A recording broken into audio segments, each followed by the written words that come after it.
Hey, welcome back to the Big Red Zone. We are very excited for today's show. Today is the Christmas episode. We're going to talk about this week in the NFL. Tough loss for the Pats, but we'll break that down. Do our picks of the week, waiver pickup of the week. Quick rundown of some of the things going around sports this week, and as well as, of course, our all-time draft, our top 5 Christmas movies of all time. All that and more in this week's episode, this Christmas episode for the Big Red Zone.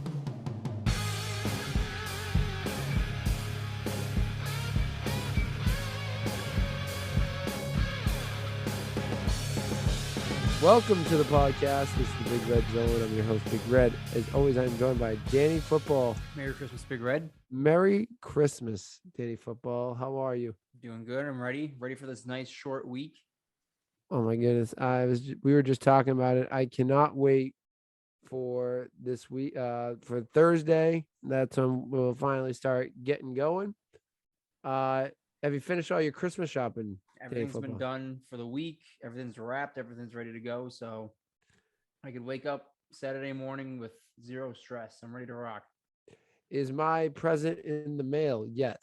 On the way. It's on the way. All right, good. I'm a little behind, so yours is probably going to be in the mail in the next couple of days. But I can get you courtside tickets to one of my freshman basketball games if you would like. I'll take those. Any special plans for the holiday? Are you doing anything? No, we keep it small. Aunts, uncles, grandparents. But and we only do Christmas Day. We don't do anything like Christmas Eve or anything like that. So it's just Christmas Day. So Christmas Eve, I'll probably just run around, take it easy. You're always welcome at my house on Christmas Eve, Day Football. We got Christmas Eve at my house, so you're more than welcome to come over. Hell of an invite. Okay. Always an open invite for Danny Football. We got the aunts and uncles coming. The wife will be there, so that's always good. Nice. And yeah, it's always a good time. We always get together on Christmas Eve, and then Christmas Day is more of a smaller thing at my house. So may go visit the wife on Christmas night, I guess. Christmas night, Christmas Eve, Christmas Eve, Christmas night. But yeah, it's I love this time. Love this time of the year. It's always we haven't had a lot of snow, but a little snow morning for Christmas Day would be nice. But I'm also fine with no snow. Today felt cold.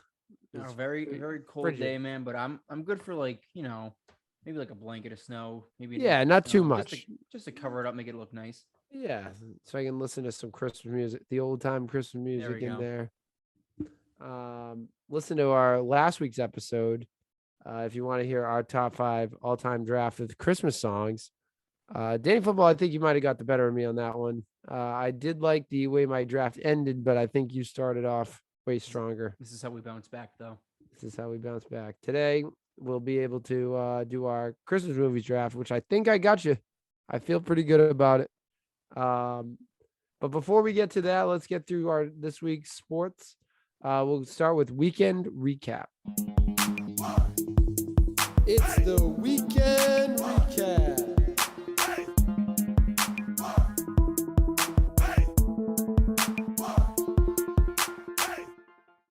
So for weekend recap, we normally pick 3 games in the NFL, one being the Pats game. But since it's the Christmas episode, you guessed it, we get a bonus game we're going to talk and break down. Let's start with the first game of the week, actually, the Chargers versus the Chiefs. Chargers blow, and that is right. They blow this game against the Kansas City Chiefs. Chiefs take the 1 seed.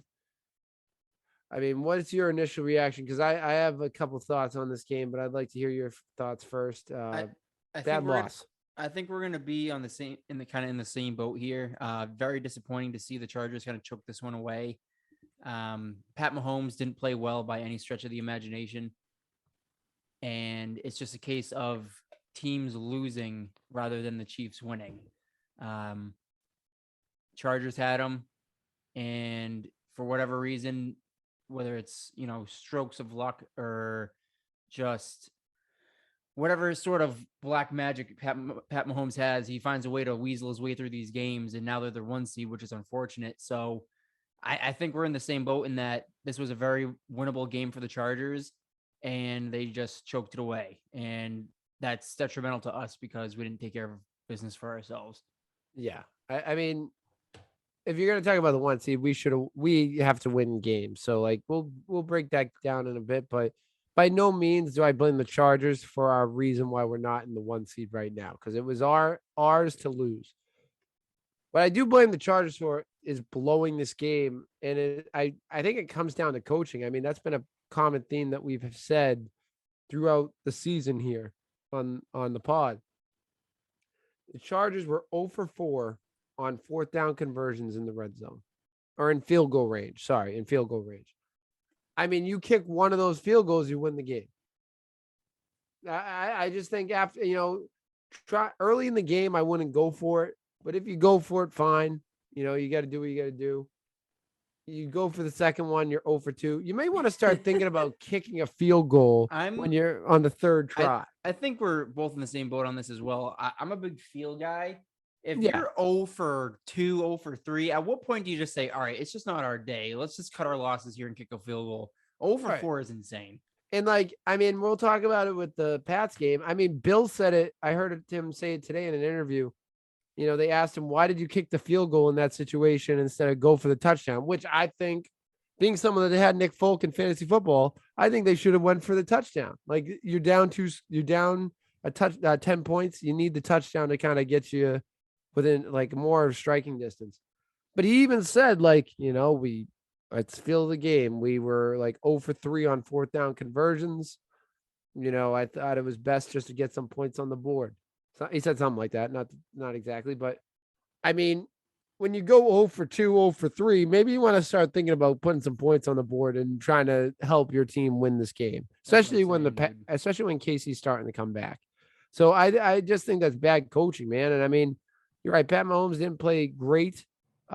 Individual offensive players had big nights, like Tyreek Hill and obviously Travis Kelce catching. He had a couple touchdowns, had over 100 yards. I think he had over 10 catches too. But it's just that's a bad loss for the Chargers. And the Chiefs, give them credit. They found a way to win, and they found a way to get themselves to the 1 seed. And we talked about it last week, and this is a very hot football team, and that's the one team I'm nervous about the Pats playing. But hopefully we don't have to play them to the AFC Championship, and then anything can happen. I can't believe the Chargers blew that game. I went to bed with probably 5-6 minutes left, and it was like a 10-point game. I was like, there's no ways they're blowing this game. Pat Mahomes is never out if it's within 2 scores. I swear to God, he always finds a way. Yeah. So, Chargers. Where are the Chargers? Where's the Chargers stand in this whole mess here? This was a big loss for them too, because they were 9-4. They were 8-5. So they win this game, they're tied in the division. That was a big loss for them, Chargers. That's a tough loss for them, because now they have the same record as the Bills, same record as the Ravens, same record as the Colts. So they're right now. They kind of got to start winning football games to make the playoffs. You know what I mean? They win that one, that gives them a little bit of a little cushion. You know what I'm saying? Let's move on to the next game. This was the upset of probably the season. I couldn't believe this. My buddy was giving me updates for this game. I couldn't believe this. I couldn't believe this. I'm in a survivor pool right now. I'm in the championship. It's me and this other kid. I took the Rams, so hopefully the Rams play tomorrow. Because this kid took the Cardinals over the lines, which seemed like a layup. That seemed like a bang, bang, can't miss pick. Cardinals lay an egg and absolutely give it to the Detroit Lions. They lose to a score. They got railed. It was 30-12. Embarrassing, dude. Embarrassing. That is embarrassing for a 10-4 at the time, 10-3 team to just get absolutely abused. The running game wasn't there. James Conner didn't do anything. Chase Edmonds came back. He didn't do anything. Christian Kirk had a day, but beside that, everyone was pretty much held quiet. I think they were missing Hopkins in this game. And Kyler Murray really didn't do much. This is concerning for the Arizona Cardinals. You hope it's just a hangover after losing a tough one against the Rams. I thought they were going to be the opposite. I thought they were going to be so ticked off they lost to the Rams. They were going to come back and just annihilate the Lions. Like I thought it was going to be even like reverse the scores. Like I would have thought that would have been the score, but the Lions are starting to, put some things together here. They're not going to do anything, but they're starting to like, find their way. Their coach is starting to get a rhythm. The rookies are starting to play well. Jared Goff is kind of finding his footing in Detroit. And I mean, this team is not always near being a playoff team, but it's kind of crazy to see that they were able to beat a team that we all thought would be a contender in the playoffs. You know what I mean? Be a serious, like not Super Bowl, maybe not Super Bowl contender, but be right there in the hunt, game away at least. Yeah, my biggest concern coming out of that Rams game was, and you lose D Hop, that this could be the start of a pretty bad slide, and losing to the Lions is a pretty big slide. Uh, 2 losses in a row, you've completely lost control of the 1 seed, and it's not going to get any easier from here because now you need some help in order to get back control. And I don't know if they're going to get it. A Bucks loss helps them, but the Packers are streaking. The NFC is looking strong. I mean, every team in the NFC is still in the hunt. So by no means are the Cardinals free and clear. And if they're going to start dropping games like this, that's not going to help them. On the other side of the ball, you mentioned it. The Lions, they're not by any means a good team, but from what I can see, after they won that first game against the Vikings and now, at least Dan Campbell gives a shit about this team and gives a shit about winning. They're bought into him as far as I can see in the couple of videos I've seen in the locker room after the game. I know they're going through a hell of a season, losing game after game, and they only have 2 wins.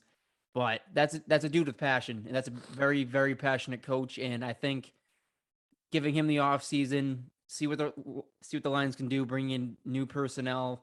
I don't know what their plan is at quarterback. I don't know if Goff is their guy or if they want to go maybe get a new kid in the draft, anything. But from what at least what I can see, Dan Campbell might not be on as hot of a seat as we think.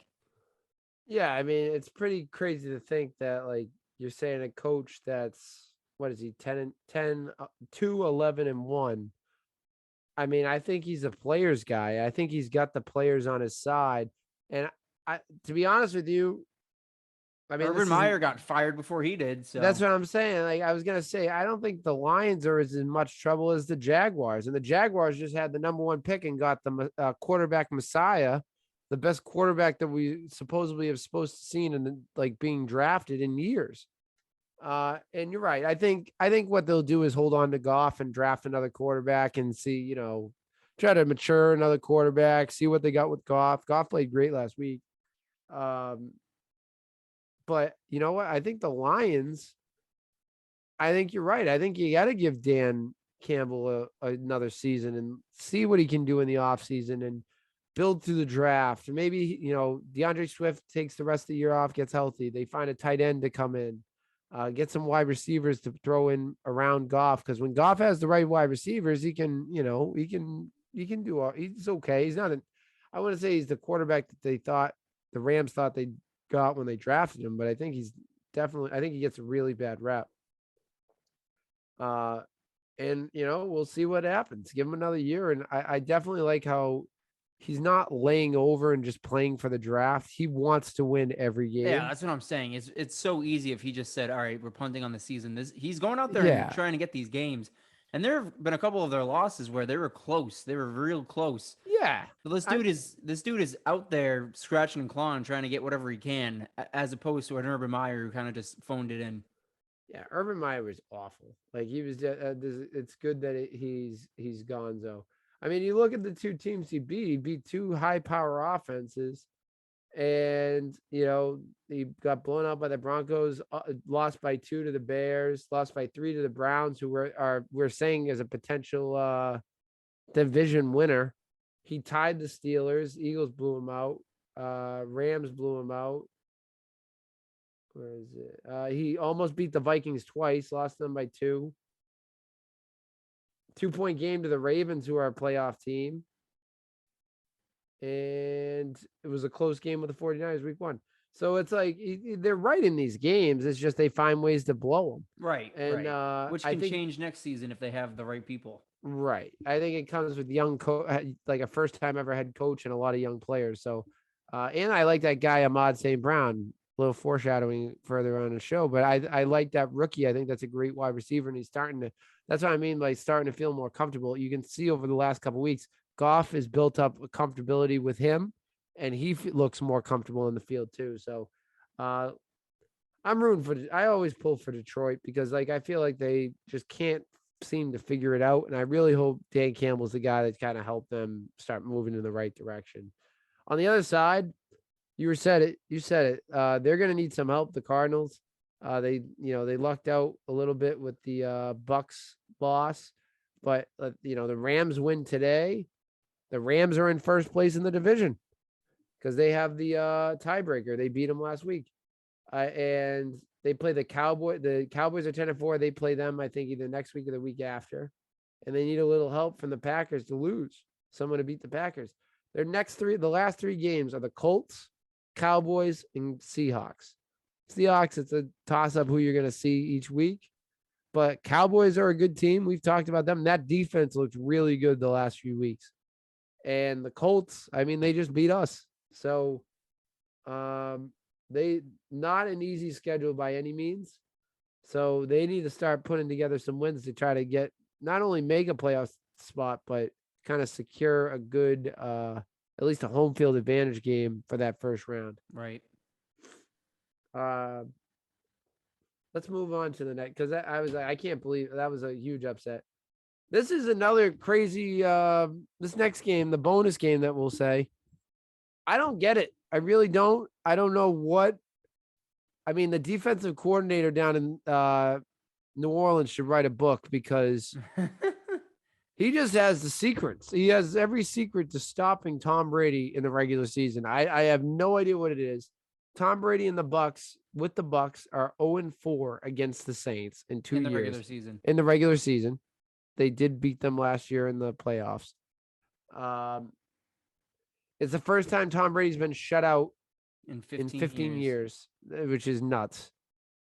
And I don't know what it is, but the Saints just know what to do against Tom Brady. I mean, it was a game of defense, right? Like both sides defense played great, but I'm a little shocked that I really thought this was going to be the ones that Tom and the Bucks finally beat the Saints in the regular season. Well, it didn't help that Brady lost half of his offense throughout the game. That's true. Godwin tears his ACL. He's out for the season. Was it an ACL? I thought it was an MCL sprain. I saw a torn ACL. Oh my out God. for the season. That stinks. Evans is week to week with a hamstring strain. I'm not sure what happened to Fournette, but he didn't finish the game either. And their defense, for the most part, probably played their best game last night against the Saints, held them to 9 points. But the offense didn't do anything. Right. So the question going forward is obviously Tom Brady's going to have better games. It took him 15 years between shutouts. But if Godwin's going to be out for the rest of the season, we'll see what happens with Evans and Fournette. But is this a case of the Bucs starting to lose steam at the wrong time? Like we always talk about, like why we fear the Chiefs, because the Chiefs are getting hot at the right time. If the Bucs are cooling off, man, this is a hell of a time to do it. But it is the Saints, and just like we talk about with the Celtics, who always seem to play the Golden State Warriors close no matter what, I think it's just the Saints, man. It's an interdivisional game. They see them twice a year.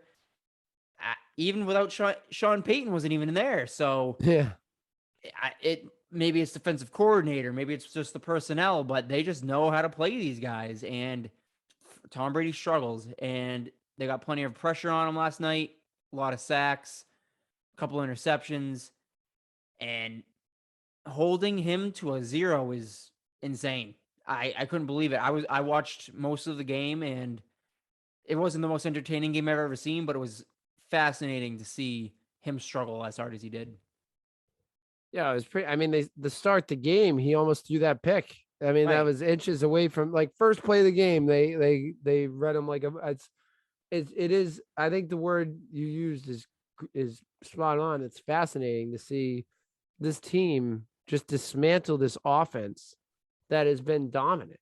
Like, I mean, it's ranked one of the top offenses in the league, and it's crazy to think they held them to a 0. I think that's not going to last for too long. No. Remember, I mean, you're right. Losing Godwin's a huge loss for them, and if Mike Evans is out for multiple weeks, that's really rough.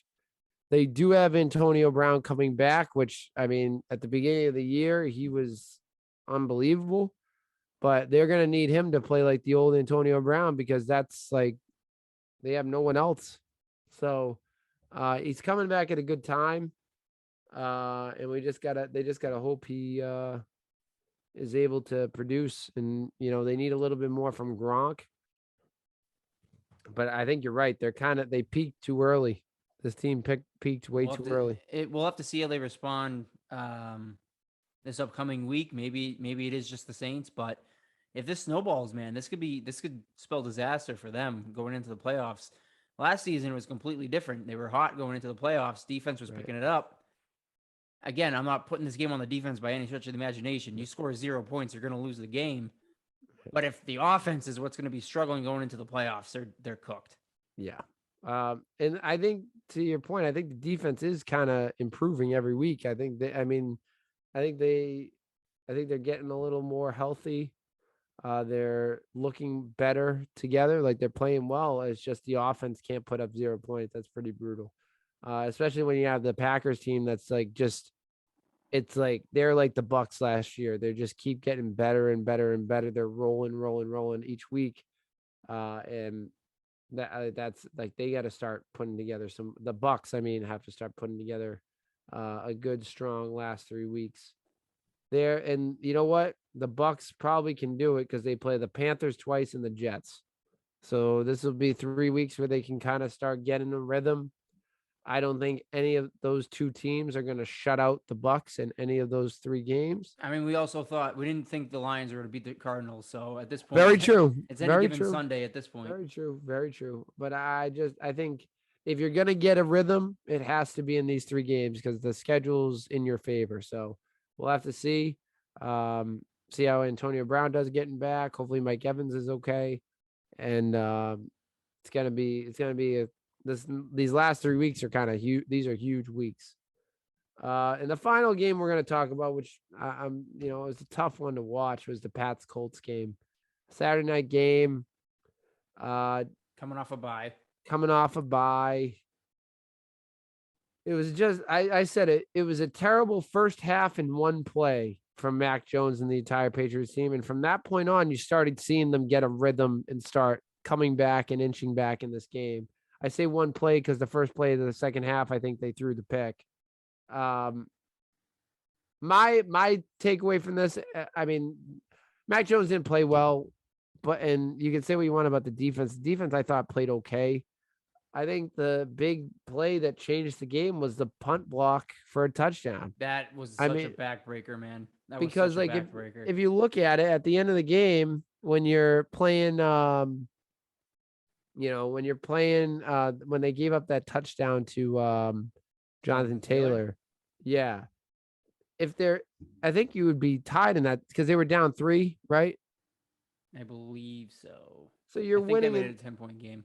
I think that made it back to a 10-point game. It's a totally different situation going down the stretch when you take 7 points off the board from that blocked punt. I think that totally put them. It totally put them like even further catch up. I mean, they were playing catch up the entire game, but like, you know what I mean? It really hurt them. It hurt them really, like that put them in quite a hole that they just couldn't get out of. It felt like it was always a 10-point game. Yeah. So end of the first half, right? If you take away those 7 points off the board, it's 10-0. They come out. It's like they score 17 points in the fourth quarter. I don't know. I just feel like you take the 7 points away, it's a 20-17 ball game, and like anything's happening in the last like fourth quarter. I think a lot of things happen differently. So Mac Jones throwing 2 picks, unacceptable. Us fumbling, unacceptable. But the block punt, I felt in special teams was just like a cannot happen, and then you give up the touchdown on it is just like insult to injury. So I felt like that was the biggest play of the game for me anyway. Yeah, for watching it from my end, it's one thing to let Jonathan Taylor go for 170 yards. I know that's including the long touchdown, but to use that long touchdown, the Colts had 2 home run plays that sunk us. It was that blocked punt in the 67-yard run by Taylor. Those are, I don't want to call them lucky plays, but they're anomalies. That's not something that happens every single game. Maybe Right. for the Patriots, because we saw it with the Panthers, who got a long touchdown run on us. The So maybe Titans too. the Titans. That's what I meant. The Titans had it. So maybe it's just our run defense, which we know isn't as great as it should be. But still, I mean, a 67-yard run, how often does that happen? So it's just unfortunate for a blocked punt, easy 67-yard touchdown, easy 7. You don't make them work for that 7 points on a drive. You don't take time off the clock. It's just punch in the mouth, a punch in the mouth. And we've seen it this season that this team struggles when they're in a hole. It was the Cowboys game where they made a mad comeback and fell short. Saints, they got put in an immediate hole and couldn't come back from it. Mm-hmm. It's hard for, I think, a rookie quarterback in Mac Jones to, you get hung 7 points right off the bat, and all of a sudden it's all right. Well, the game plan kind of goes out the window at that point, Right. and it's unfortunate because like we said, you're coming off the bye. You've had all this time. You didn't have any. You didn't have any major players out with COVID, which half the fucking league is happening right now. So it's unfortunate that coming off the bye, you have all this practice, you have everyone. Within one quarter, a blocked punt kind of changes the tide immediately. Carson Wentz didn't have to do much. It was all on Jonathan Taylor's shoulders. They ran right down the gut. They beat us up on defense. And it sucks because this was a very winnable game that would have put the division arguably out of reach for the Bills. And now we have to play the Bills next week with the division on the line. And I'm confident that we'll be able to take care of business against the Bills, but it would have been nice heading into the Bills with a little bit of momentum. Whereas now we need to see if they're going to bounce back, or is this going to be, like we said with the Bucks, the start of a negative slide? Yeah, I completely agree. I mean, I think the to be honest with you, I think the bye week kind of hurt us. And then they didn't have a normal week of practice because it was a Saturday night game. So like everyone's rhythm. I mean, that's just excuses. They didn't execute effectively, but I mean, we were talking about the bye as a good thing. I think it ended up hurting us, to be honest with you, because I just felt like everyone was out of a rhythm. When a team's hot, you want to just keep playing. When a team's losing, you kind of like a bye to kind of regroup. But when a team's winning, you kind of want to just keep it going. So playing on a Saturday night, that's tough. Coming off a bye, he's sitting for over 2 weeks. It's kind of tough, but I think you're right. The 2 backbreaking plays. I mean, defense, I don't want to knock too bad because, minus 1 play on defense and 1 drive and 1 play, they played pretty well. I mean, I just think, Carson Wentz threw the ball a couple balls that should have been picked, and that was the difference. I mean, Mac Jones threw a couple balls in the first half that, he threw a couple balls that should have been picked, and they got picked off, and the defense took advantage of their opportunity. Carson Wentz threw he threw one right at Jamie Collins' chest. And I don't know if you remember this play, right over the middle. He basically just tossed it to Jamie Collins and he dropped it. And I mean, he got a hand on the next one and that tipped up for the Devin McCourty interception. But I mean, I don't think we took advantage of our opportunities. Special teams, that was a problem. And after Mac settled in, I think he played well, but Mac didn't play his best game. He was missing guys left and right too. Like he was overthrowing guys. He wasn't throwing great. And maybe that's because he hasn't really thrown a football in a game for over 3 weeks. Because he didn't throw it in Buffalo a couple weeks ago. He didn't throw it last week. And this was his first live action since the game a couple weeks ago. I don't know. Because he was missing guys by a mile. And that was a problem too. But it's gonna be interesting to see how they bounce back. Like you said, I'd rather them have that 2-game lead going into the Bills game. But like you always say, Danny Football, you got to beat the good teams to make a playoff run. That's what So it is. So we got to beat the Bills at home. You get them at home, and let's see if we can let it ride. If we lose, we're gonna win this game, hopefully. But if you got to think, if they lose this game, you got 2 games against 2 dumpster fire teams. If you win both, you have a tie, and then what's the other tiebreaker? It would be head to head. I don't know what comes after head to head. Yeah, it would be point differential, maybe. Maybe. Who do the Bills have left? I remember we were saying they have a cupcake schedule. So, oh, come on, Mac. They got the Jets and the Falcons. Okay. So, I mean, you win this game, you win the division pretty much because you're both playing cupcake schedules. You play the Dolphins and we play the Dolphins and the Jags. They play the Falcons and the Jets. Dolphins. I don't know how much. I don't know if the Dolphins are going to lay over and die. They're 7-7. Yeah, I mean, I'm sure last week of the season, I'm sure they're going to be playing hard, but I mean, that's a game you should win. I don't think you should win. I'm not calling it a cakewalk by any stretch of the imagination. I mean, looking at the Dolphins win, the Dolphins have won 1, 2, 3, 4, 5, 6. Dolphins have won 6 in a row. That's what I'm saying, dude. But I mean, look at who they're beating up on. They beat the Ravens, which I think is a good win, but they beat the Jets twice, beat the Giants, beat the Panthers, beat the Texans. Like I think people beat us week 1. They beat us week 1, but I think people forget. Like this team, we thought was going to be a playoff team. Did we not at the beginning of the season? Still can be. I think no. That's what I'm saying. Like, my point is, I don't think this team is garbage. So I don't think they're good enough to beat the strong playoff teams. Like when they played the Bills, they lose. They play the Colts, they got blown out. They play the Bucks, they get blown out. They did lose to the Falcons. They lost to the Jaguars, which is a bad loss. They lost to the Bills twice. So like I think this team is not garbage by any means, but when you put them up against like a strong playoff team, and I think you're right, they did beat the Patriots, but you get the Patriot play this team in November instead of September, I feel like it's a totally different ball game. You know what I mean?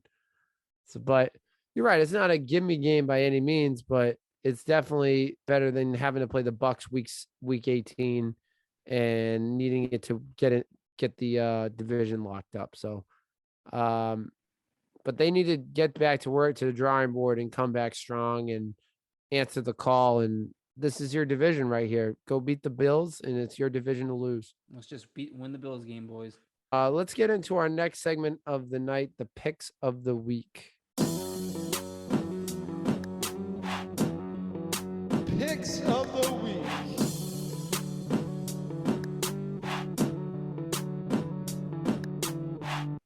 All right, so for picks of the week, we pick one game from the NFL week. Danny Football got the 1 game advantage on me with the Pats loss and who'd you have last week? Packers over the Ravens. Packers over. Yeah, thanks for going for 2 again, John Harbaugh. Appreciate it. So who do you got for this week's picks of the week? I'm gonna go Chiefs over Steelers. Chiefs are gonna just continue to roll. This is a more intriguing game than I probably would have guessed a couple weeks ago. The Steelers aren't dead by any means. They're still in the hunt. They're not playing the flashiest football of all time, but their defense is starting to pick it up. So I think this is going to be a good kind of heavyweight battle between the Chiefs and Steelers. It'll be the Chiefs' prolific offense against the Steelers' hard-nosed defense. I think the Chiefs will get it done, but I don't think this will be as easy as people might think. Yeah, I think you're right. The Steelers are an interesting team because they're like that team on the graphic that they show every week that's in the hunt. Like I feel like they're not going to make the playoffs, but they're starting to put some things together and start to figure out, they got to string a couple wins together instead of winning one, lose one, win one, lose one. But you're right. This team is not dead by any means. I think you're pretty safe with the Chiefs, but I wouldn't be surprised if the Steelers, upset. I wouldn't be shocked if this is somehow like a 13-10 win for the. If it's an ugly game, this could be a 13-10 win for the Steelers. Yeah, I wouldn't be surprised. But the Chiefs could also come in and blow them out. That's what I'm saying. That's what I'm saying. If it's ugly, the Steelers could steal it. But if the Chiefs are flying high, they're gonna win this easy.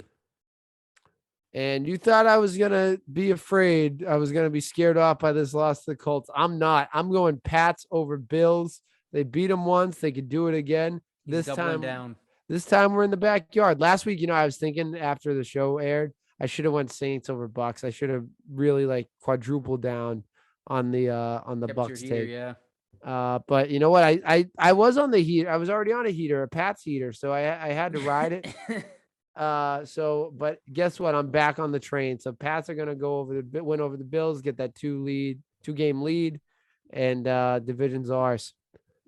Let's move on to the waiver pickups of the week. I'm going with a guy that on ESPN, he's rostered in 25% of leagues. Is that what I said earlier? Something like that. Around there. 24% of leagues. And he's a former waiver pickup of the week selection. But people aren't listening to me, Danny Football. I'm trying to give you some help. And this guy is Amon St. Brown of the Lions. Over the last 3 games, he's had double-digit targets, 12, 12, and 11. And he's made 10, 8, and 8 catches. He's had over 73 yards, at least 73 yards in each of his 3 games. And he's had a touchdown in 2 of them. I mean, I think this is a interesting, most people are out of the playoffs, right? Most people are done. They're Dunsky. They're, on vacation, and they're just looking for players to, hopefully not get a punishment in the league, maybe win some money at 3rd place, or maybe try to find a player that they can stash and be good for next year for their keepers. I think this is a perfect keeper value. He's going to be a last round pick. Might as well take him and keep him for the last round and stash him away till next year and try to make a run at it next year. But I think Ahmad St. Brown, I think that's a great, can't go wrong keeper to stash on your bench. I like that. And you mentioned it, like a lot of leagues are winding down. You're coming down to your last couple of weeks of the playoffs, or you're not your playing games, but your consolation brackets. So I'm going to say Tyler Huntley, backup quarterback for the Ravens, put up a 30-piece this past week. He's owned in 4.9%. Maybe your quarterback, for whatever reason, I mean, at this rate, could get COVID and he's out like Baker Mayfield. For whatever reason, if you lose your quarterback, maybe you have an offensive player spot that you can fill it in. I know in some leagues they have that. Maybe a 2-quarterback league, toss him in, or maybe you want to keep him and see what the hell happens. I have no idea, but I'm going with Tyler Huntley just because he's been a gamer these last couple of weeks, and I have to give him credit. I agree. I mean, he had a great game last week against the it didn't work out, but against the Packers. I mean, he had the number 1 seed to a 2-point conversion. So, good games. We'll have to see. We'll have to see how he does and see if Lamar's out for any more time. Quick update on the Big Red Zone League. We had our our play-in games this week. Danny Football and I, being the good fantasy football players we are, had a bye. So I gave my guys the week off. So I'm assuming that's what Danny Football did. Looking at the bracket here, at the top side that are going to play me, I was the 1 seed. I will play either Andy or Jack Moran, a little rivalry matchup there. We can maybe get a little revenge tour here. But it's all coming down to tomorrow, I'm guessing, or tonight. Jack still has McLaurin on Tuesday. And Andy still has Metcalf in the Eagles defense. Yeah. So it's going to come down to Tuesday. Come down to Tuesday night. And I mean, it's a close game. Anything can happen. Jack is favored to win that game, but it's only a 2-point margin. So who knows? And looking at Dan Football's side of the bracket, it looks like the one and only Rob Marcello is going to take out the reigning Big Red Zone inaugural champion. He still has Matt Stafford left, though. He still has Matt Stafford left. He has Stafford and Gibson going on Tuesday. But you can try to claw back into this against Miles Sanders and Seahawks D. And a Seahawks D. So, hey, if things go awry and that defense goes negative, who knows? I think Rob's got it. My money's on Rob. But I guess you're right. Stafford's got to go if he puts up a 40 spot. right? If he puts up a 40 spot and Gibson puts up, a big day, who knows? I think Rob's pretty safe, but who knows? And looking at the loot toilet bowl, I think it's gonna come down for last place. The loser, the best of the worst. I think it's gonna come down to Aaron Golub and the one and only Dave Griffin. It looks like it's gonna be between those two guys. Did Dave sink his team? Did he tank? No, he just had a bad week, I guess. Yeah, really bad week. Huh. He should have played Russell Gage. I should have done that in a couple of my leagues. And he sat the Cowboys D for some reason. I trotted all my guys out there. I wanted to see how many points I would get just to see if I wasn't on a bye, if I still would have gotten in. You know what? I decided to be a good guy and give him. Tested out some guys. Ramondre Stevenson got some looks. He's not going to play again for the rest of the year. Tried the Miami defense. Couldn't play the Colts D against my Patriots. I still couldn't do it, even though they were they were out. But I got some work to do here, just figuring out the lineups for next week. But I know hopefully Cooper Kupp and Justin Jefferson can carry me through with a little Dak attack helping me out as well. It should be fun. Close games all around, but it's we'll have to see if someone else wins, or if it's between me or Danny Football and someone else. We'll have to bring them on the pod to discuss the fantasy football league like last year. Let's move on. Let's do a quick rundown of things before we get to our the draft. Looks like I am dead on with my Celtics prediction that we made way back when. The Celtics are currently 15-15. They're 15-15, but I was looking at the score right now. Oh, they're in a dogfight right now. They're in a dog, 84-82. yeah, 84-82. So going into today, they're 500, which is what I thought they'd be. We still got 2 games left. I got this game in the Cavs on Wednesday, so we'll see. I mean, I said they'd be 500 and they'd be in the 6 or 7 seed. Right now, they're the 7 seed. So I got to pat myself on the back, Dave. And not something I'm too happy about, but a pretty dead-on prediction. The games have pretty much gone the way I thought they've gone. So I mean, Celtics are. I think it's a long season. They'll figure it out. Teams are starting to trend down. That should be trending down. Some teams are starting to trend up. That should be trending up. I think they'll be, maybe we'll do another prediction next episode and see where they'll be in another month or so. We could do that. Go from Christmas to another date. Yeah, from Christmas time or the New Year to the All-Star break and see Something how like that, yeah. So we can see how they would go, because I think if the only thing with the Celtics is, I mean, they do need to make some moves. I'd like to see them trade Dennis Schroeder and try to get something that they can make withstanding for the for next year too. And I don't think he wants to be here, to be honest with you. I think he'd rather be somewhere else. But we just need to get healthy. Like, we need to have our Jaylen Brown and Jason Tatum haven't played together that much this year. It's less than you would think. So we need to get Jaylen Brown healthy and play some games consistently before we start making all these franchise deciding trades. I think they do need to make a move, but hopefully Jaylen Brown can just stay healthy and start getting get some traction for this season. Yeah, I think this is going to end up being a pivotal season for the future of this franchise. No, if for whatever reason they catch fire and are able to kind of put it together, maybe that changes. But if they're going to struggle like this, I can't see this ending in a positive matter of Eastern Conference Final or Finals. And I think if it is a case of underachieving, I think there's going to be a lot of changes this offseason. I agree. Another thing to look at, a lot of Hall of Fame ballots have come in, and right now we got 2 of the people we've been banging on the door saying we need to let them in. Roger Clemens, Barry Bonds, and David Ortiz right now are leading the draft class for the MLB Hall of Fame. They have, I think, 70% of the vote or something like that. So only 40 votes 40 votes. Only 40 ballots have been made public, and so far, I think they all have in the 80s. There are a shit ton of ballots to go, but it is pretty encouraging to see those numbers just with a small sample size.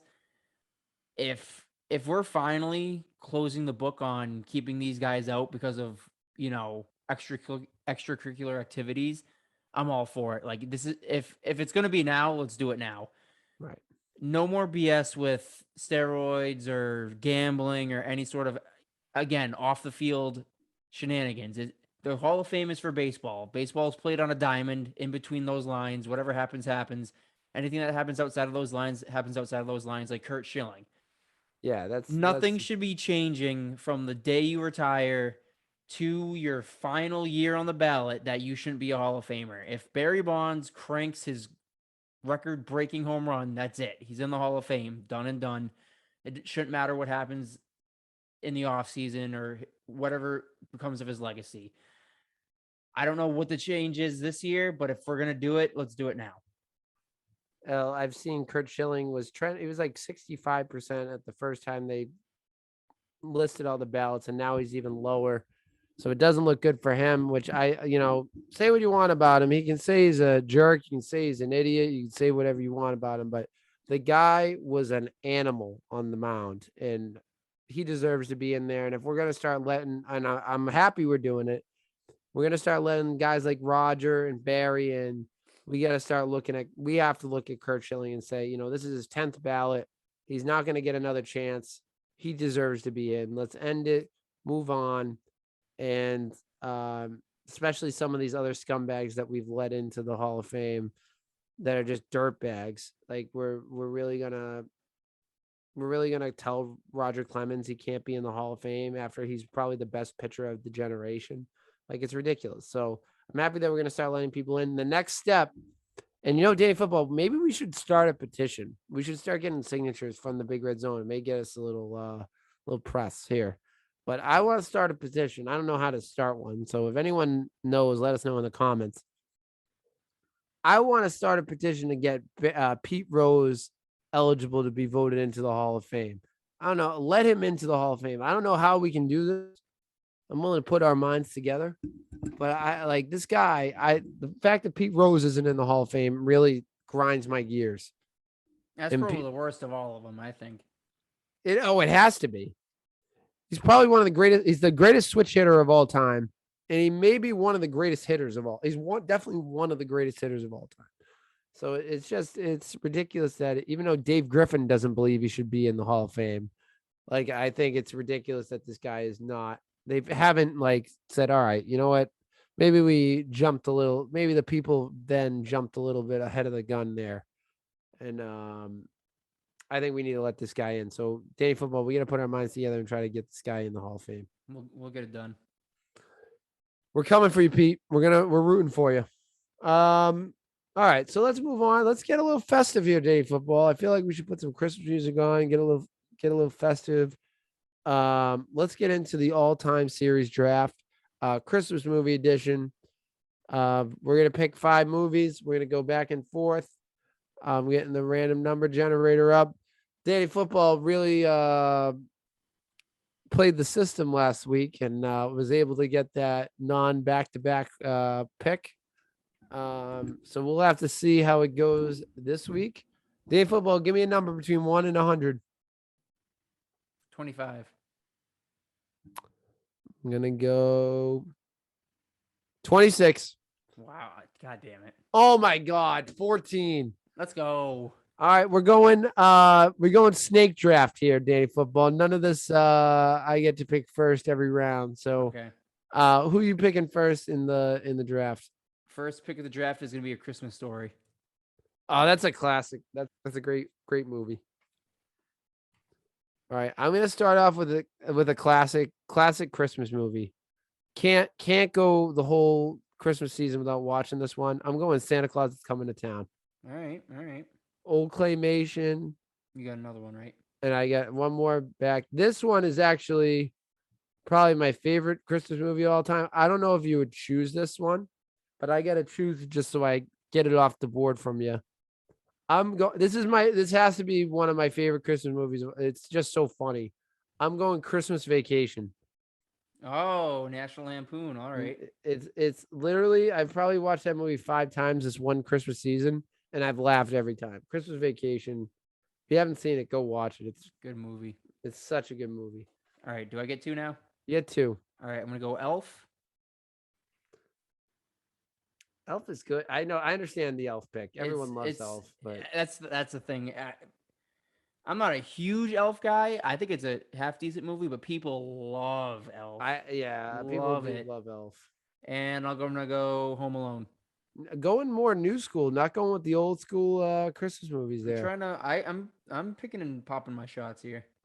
I got a couple more in the chamber. Get 2 in a row, right? Yep. Gonna go with the Polar Express. Ooh, good one.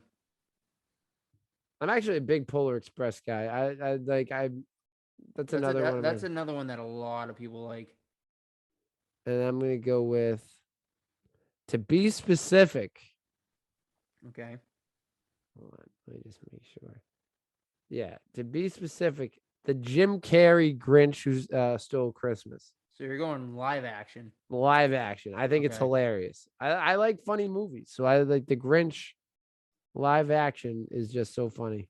Then I'm gonna go Grinch animated.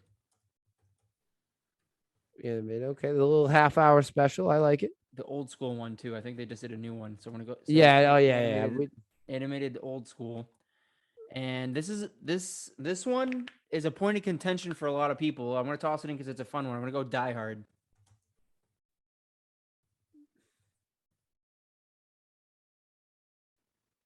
Are you one of the people that don't think it's a Christmas movie?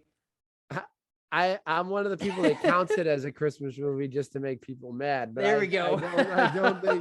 I don't think you can technically count that. I mean, I guess you can technically count it as a Christmas movie. Count it.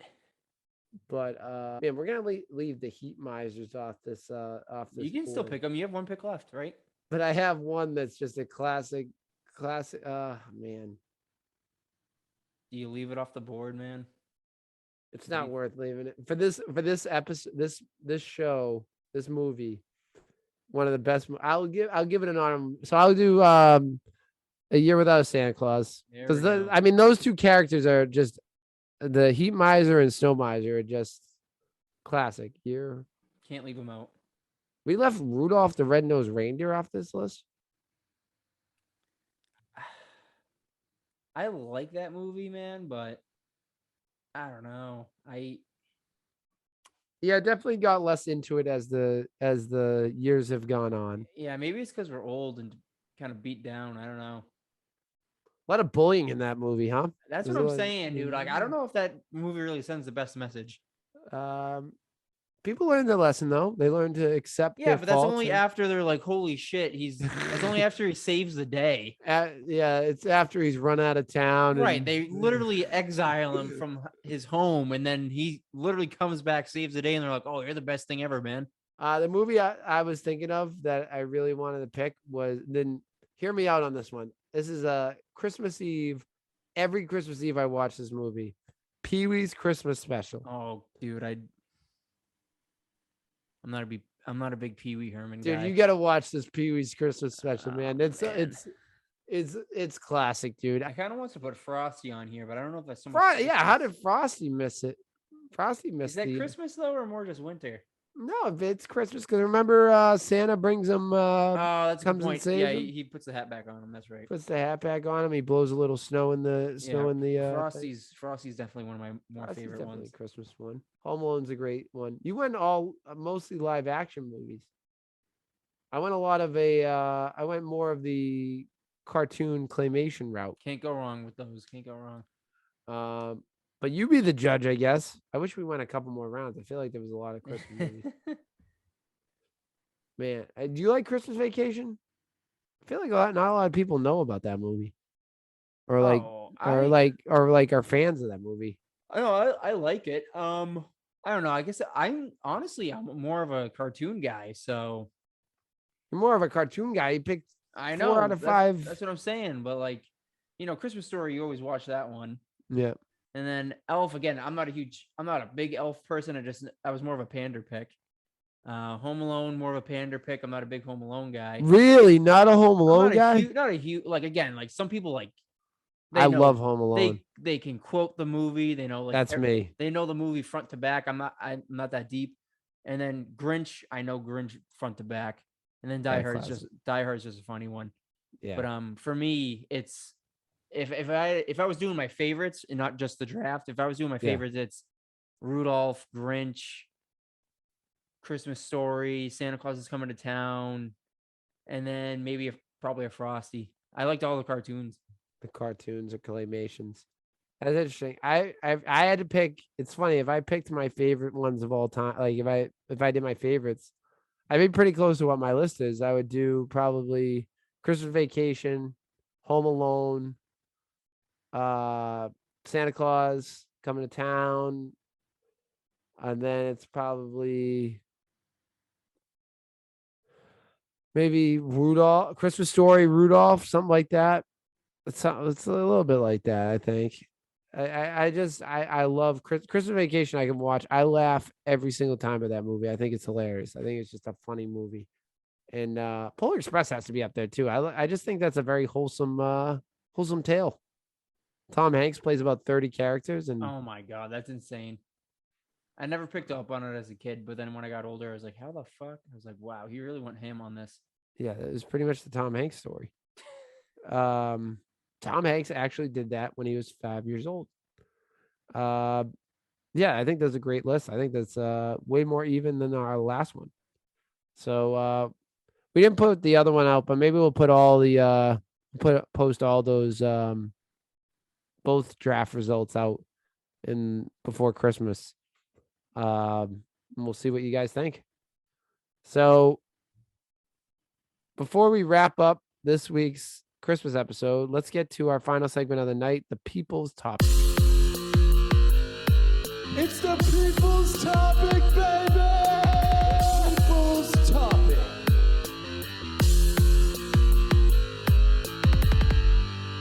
So for People's Topic, you can write on our Instagram and Twitter page at Big Red Zone. Give us a follow.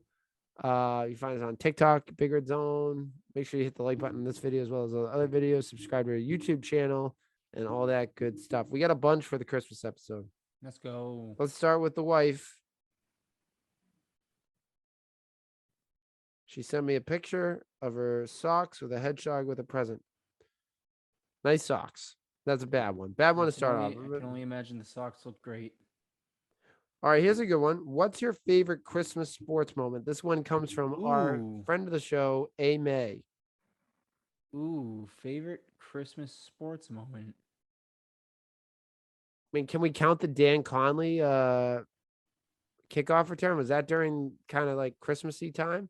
That was during this, like that was That near was Christmas. recent, wasn't it? I feel like It that was like within the last couple of days. Yeah, I thought I just saw the tweet that it was like on this day Dan Connolly set the record for like longest return by a offensive lineman. Yeah, I'm not sure. It was definitely around this time. I'm not exactly sure when. Does that count? I'm trying to think of.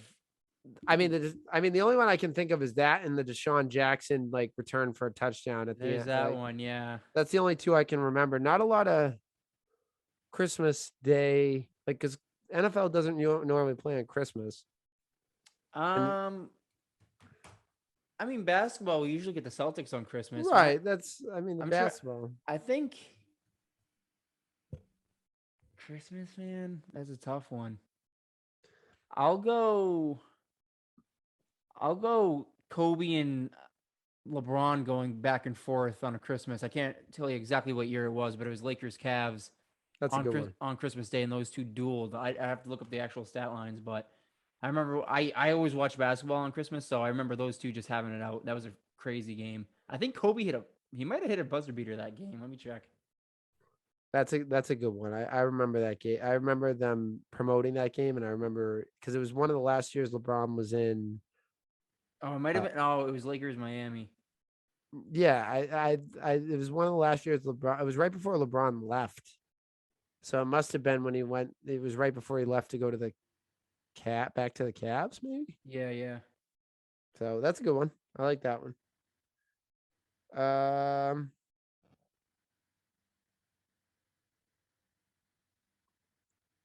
could talk about Charlie Wood. This one comes from Ed. He said, could talk about Charlie Woods and his relationship with Tiger. In his relationship with Tiger, you mean his son? I mean, that kid is better at golf. That kid was probably better at golf out of the womb than I am right now. So Yeah. that kid's gonna be an absolute phenom. If golf is really what he wants to do, and it looks like it's what he wants to do, that kid's gonna be an absolute machine. I mean, he got the genes, the golf genes. So like that's one. And also he seems to really like work hard and get better at it. Yeah, I mean, I'm sure I know it's, it's probably a tough little road here with Tiger, with his controversy, which, all that stuff. And then he gets in the accident, his back's, it's not probably been the easy, there's been ups and downs, but that's with anyone. It's his dad. I think he has a good relationship. You know how many father-son tournaments those two could win? These guys could probably Who's win. beating them, man? Yeah, Who's no beating one's them? no one is beating those Who is two. beating them? All right. This one comes from Ben Rappaport. Ben. He says fantasy football playoffs. Day football besides our league, any beside the Big Red Zone League, any fantasy football playoff? Nope, that's it. It was probably my worst fantasy season of all time, and it's gonna be a lot of questions this offseason. A lot of reevaluating, seeing where we stand in a couple leagues, where we stand as an organization and a franchise owner, and we may have to kind of recalibrate where we're setting up shop, because this year was not good.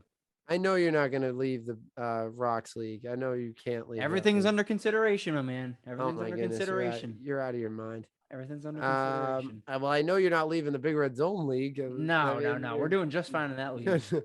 No evaluation needed for that league. No evaluation needed for that. Well, thank you, Ben. Ben missed the playoffs. He's all about it.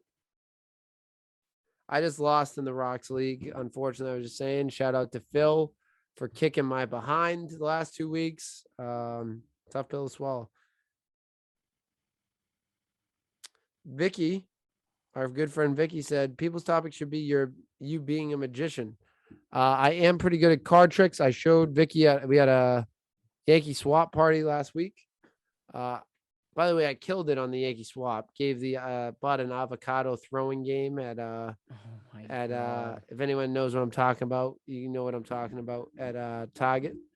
Got my gift I actually love. I have it on my desk in my room. It's like a mini tree and had a bunch of chocolate and other things hanging on the branches. All right, okay. It was a nice, and I have it. It came with lights. It's battery operated. It's on my desk right now. It's one of the best presents that I can use it every year.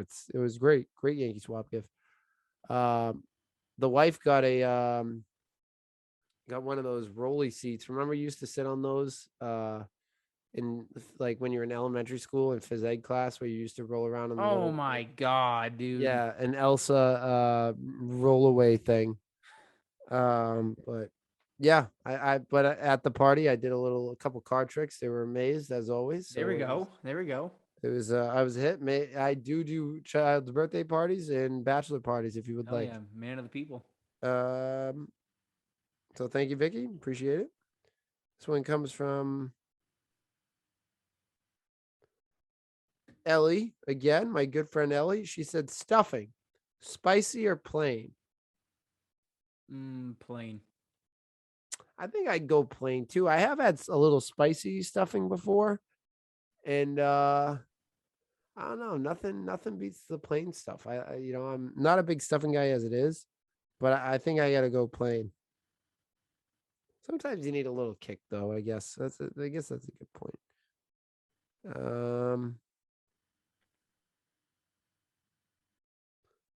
Let's see here. And it wouldn't be a holiday episode from our good boy, our good friend, Joseph_Celia. Says, how would you feel about a Dallas New England Super Bowl? Wow. The battle of America's true team. Wow. What a question coming from Danny Football. I mean, coming from Joseph_Celia. I would actually love that game. I think that would be a great I think it'll be a good game. I think I like it facing them over the Bucks. I mean, it's two teams that we've already played. It's two teams that we played close and couldn't close the book on. America's team? That would kind of be underwhelming for me, man. Dallas instead of the Bucks. Like if it's one or the other, I'd definitely rather the Bucks.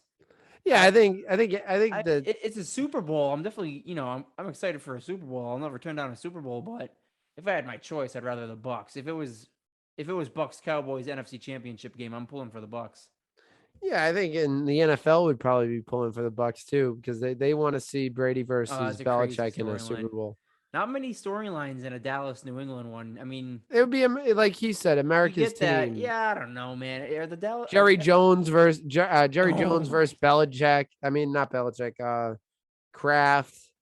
I mean, I guess the battle of the '90s dynasty versus the 2000s dynasty. You know what I mean? Like the Cowboys were dominant, then the Patriots were dominant. They both have younger quarterback. Like Dak's still kind of young. I guess I haven't really considered that the Cowboys can make it there. Yeah, I don't think they can make it there. I mean, I think they have the potential. They need to have Dak and Zeke play well every week. But yeah, I mean, if I had to choose, I'd rather the Bucks, but I wouldn't mind that. It would be a good game. I mean, I've already seen the game, so it would be a great Super Bowl. And I think I do think they have the storylines. I just don't think they're as strong storylines as Bucks versus Patriots. I think that's the coup de grace, if you will. Like I think that would be the greatest Super Bowl of all time. No matter like how the game turned out, like the biggest hype for a Super Bowl would be Bucks versus Patriots. So, but hey. As long as the Patriots are the AFC name, I'll take anyone. Right, I'll play anyone. That's what I'm saying. I'll play the Packers. I don't really care. Imagine the Giants sneak in. No, please, God, I'm just no. kidding. What else? What do we have to lose? Play the Giants again. What do we have to lose? We're gonna lose to them a third time? What does it matter? I feel like they never want to play us in a Super Bowl again. They'd be like, they have us. They beat us twice. They're 2-0. Eli Manning retired, probably not. They're like, you never beat us. They can always say that. We never beat them. I don't know. Sorry, that's my little rant. Great questions. Great holiday questions from us all. My thanks to everyone that wrote in. Remember, you can write in our Instagram and Twitter page at Big Red Zone. You can also find us on TikTok at Big Red Zone. Look for us on Spotify, Apple Podcasts, or YouTube, wherever you get your podcasts. Subscribe to the YouTube channel. Hit the like button on this video as well as all our other videos. Make sure you also tell a friend. Day Football, happy holidays, man. I hope you have a great day. And we'll see you next week for our New Year's episode. There we go. So thanks for listening and have a great week, everyone.